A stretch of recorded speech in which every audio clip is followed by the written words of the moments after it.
Gubernut writes, is it just me, or are new scrapbooking products not all that unique?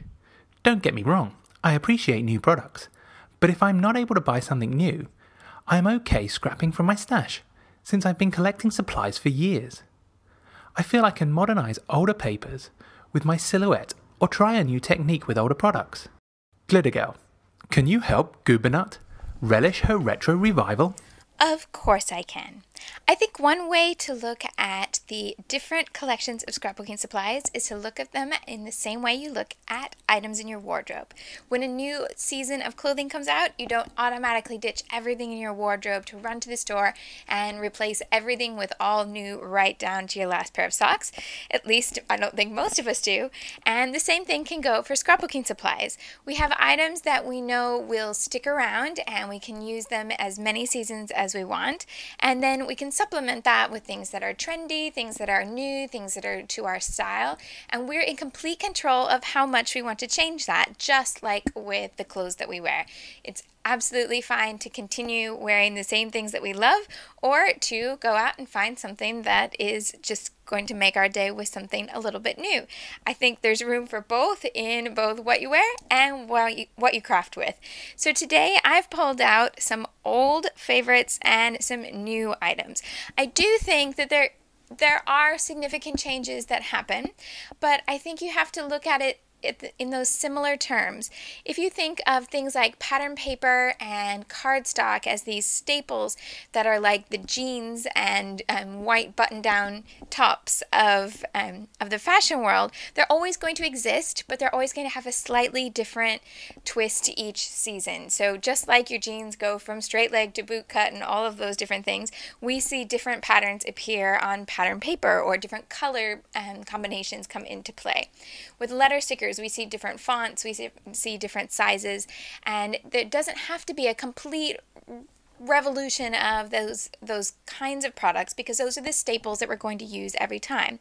However, we have had lots of different small new products hit the market. We've had things like wood veneers become really popular, enamel dots. There are so many more small items available now, like 3x4 and 4x6 cards, and you can buy them individually, you can buy whole packs of them. A lot more options in 6x6 paper, a lot more options in different colors and sizes of letter stickers, and plenty of coordinating die-cut packs that now give us lots of options there too. Plus, some collections are really coming out with things that are not perhaps a staple in every collection. Things like these little bows where you get something that's a great fit to the patterns and colors of one particular collection, but I wouldn't be looking for every single collection next season to come with a pack of bows. Paper clips are the same sort of thing. It's not that paper clips didn't exist 3 seasons ago, of course they did, but right now they're really popular, just like washi tape and other items that are kind of in the hot trend zone right now. And some will stay there and some will kind of fade out and be replaced by some other trend. So today I'm going to put the old supplies and the new supplies together to make a layout with 2 square photos, which is something that in terms of scrapbooking is a little bit more modern than when I first started scrapbooking. Now that most square photos are photos that are coming from phones, when we've gone through from film to digital and now to having a digital camera in most phones. So I'm going to use those 2 photos with all you see here and this kind of 2 color combinations put together. I wanted to have a page that would document kind of a last blast of summer and bridge the colors that appear in my summer pages with those that will appear in my autumn pages. So I'm pulling together lots of different shades of aqua and turquoise with some more autumnal reds and browns. I don't keep a huge variety of older papers, but I do keep the pattern papers in collections that I really love and know that I will use. To me, they're the ones that I think will be timeless with my style. The sassafras papers fall into that category, and you've seen me use them before, even though sassafras is no longer with us. Thankfully, the same paper designers do design paper collections for other companies here and there, so that's good to know that if you like their style, you can still find a little bit of their work in paper. This is from their Starters collection, which were pattern papers designed to give you a background that is perfect for layering and adding other things without having to add a mountain to get that nice layered look in the background. But I am going to go ahead and add more on top of it. I'm starting with my smaller papers. I've chosen these 3 in 6x6. The photos I have are taken at the beach, and I want this to be a layout about the end of summer, so I chose 2 papers that reminded me of waves. This one's from Glitz Design, and this one is from Studio Calico, an older, well, sort of older collection called Take Note. And this is also from Take Note with that nice warm pink and a little bit of kind of a muted red with a bicycle to fit that summer outdoors theme. But then I also wanted to bring in some pieces that would be slightly smaller than that. I have one with the date that's from a 4x6 paper pad by Simple Stories, and a Project Life 4x6 card in aqua, and also a Project Life card in 3x4. So my plan is to mix all of those up into a little set of layers that can hold these 2 photos on top. And I want these 2 photos to sit on this card and be just a little bit off-centered. And by having that starting placement in mind, then I can build everything one layer at a time behind these 2 photos on the card, so that I can get a variety of color and pattern and size all built up behind there. I'm going to leave this one for last because I want to tuck it in somewhere where the wording is going to fit. And the biggest layer I haven't brought in yet. I'm going to bring in some red paper to go behind all of this. So here I can start the layering by figuring out the placement of the wording. I want August to show, so my options were to bring it down here, which then this just looks like a grid paper rather than a calendar. If I move it over to here, then I'm going to get the days of the week at the top, and it'll be more obvious what that is. So I think I will stick with it in that position.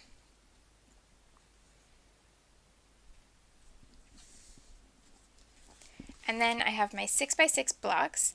I have them in this order with the pink in the middle because I want that separation and the variety of the color, but at the moment they're too spread apart. So I'm going to bring this the darkest of the turquoises behind here, so that I have the contrast to the baby blue of that 4x6 card. And then I can bring in bicycle print. And I don't need a lot of that to show, and of course I could go back and salvage this because it's an older 6x6 paper pad and I have quite a lot of it left. I decided it was time for it to get used up, and I'm not worried about the scraps because I still have more of it in the 6x6 pad. This one's going to go here, but I've just noticed this edge is a bit too rough, so I'll tidy that up.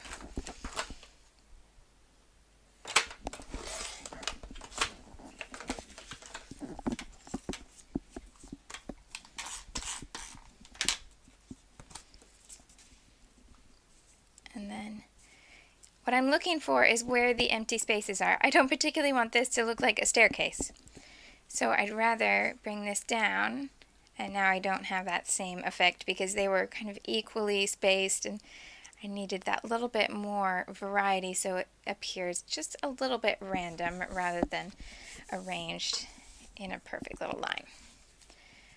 So now I have this grouping. I'm liking how I could make these little stars appear in this space here. That'll be a good match. And I want to bring in this darker color to anchor all of this and bring in the autumn colors that are going to start appearing in my album. I don't want this to be huge because I like that spacing there that I've just found. So I want the red block to start about here and come down around and not come up here at the top. So just place it in the right spot so that I can figure out where I need to trim that box.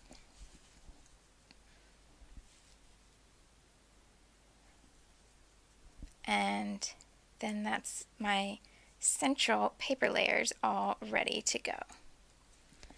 So I want this to come down to about here. Just make a little mark and over here. So I can cut 2 pieces there to make that into a nice box to give that a bit of contrasting color in the background. Of course, another thing that varies by scrapbooker from one person to the next is what you define as an older supply. If you haven't been scrapbooking very long, something from last year might feel older to you. If you've been scrapbooking since the 90s, then these papers that I'm using here might still feel very new. That red wood grain is from the Cosmo Cricket older collection called Nutmeg, which says it came out in 2009 on the branding strip. So that might be old to you, or it might be relatively new. Just depends on your perspective and how you shop for supplies.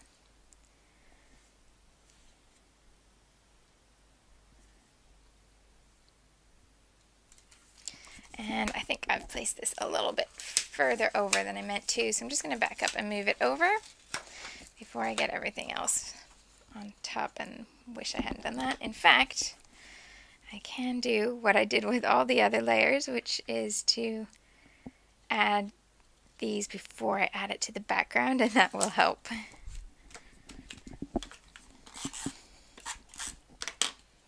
Let's try that again now.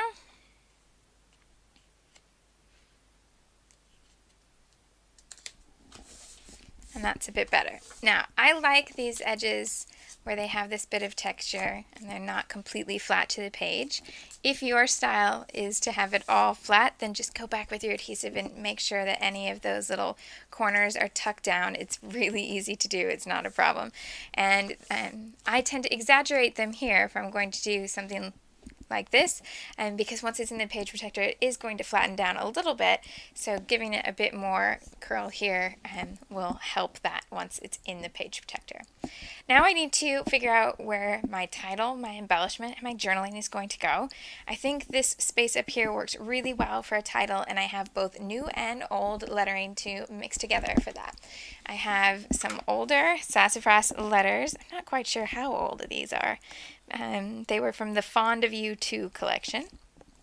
These older Cosmo Cricket chipboard letters, and newer, these Jelly Bean Soup Alpha Beans. So I think what I will do is use the larger letters for one big word, and then use the smaller letters layered slightly on top so that the title doesn't get too big, because this font is really big and it's going to be a hefty, weighty title really quickly.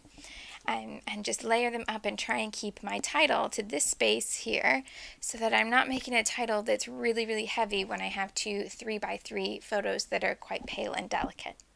Here's my title all stacked up toward one side, but then mixing the fonts and letting them all line up along that one line in the middle there. I added in some in-between aged letter stickers. These are from Prima on one of their sheets that has all different colors of small letter stickers, and then added my journaling in, some above and some below the photos. Now I'm ready to go ahead and embellish because I know I have my words down and I won't run out of room. I do want to include the numbers 2013 in this font somewhere on the page, but I wasn't 100% sure where I wanted them to go just yet, so I'm going to hold off until I have an idea with the embellishment.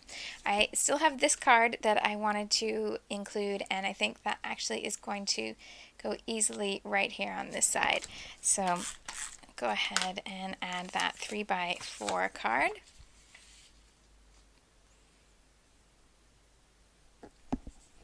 And then I can start to look at the other embellishment both new and old. So I have some really small pieces like the enamel dots and the wood veneer hearts, but I have some larger pieces like these 3 small chipboard frames and the 2 die cuts. One is from Dear Lizzie and one's from Maggie Holmes' Crepe Paper Collection. And I liked the idea of perhaps bringing in this round shape over here somewhere because I have the circle here and these little polka dots. And I think I'll just use part of it. So I'm going to go ahead and cut it in half so that I can maybe use the rest elsewhere. And tuck this over here. And I included these because I wanted to include this full range of the blue toned turquoises and the green toned aquas. But I think it will be best if I only use a small part of this. So again, I'm going to cut it in half and find a spot, and maybe it will appear on both sides actually.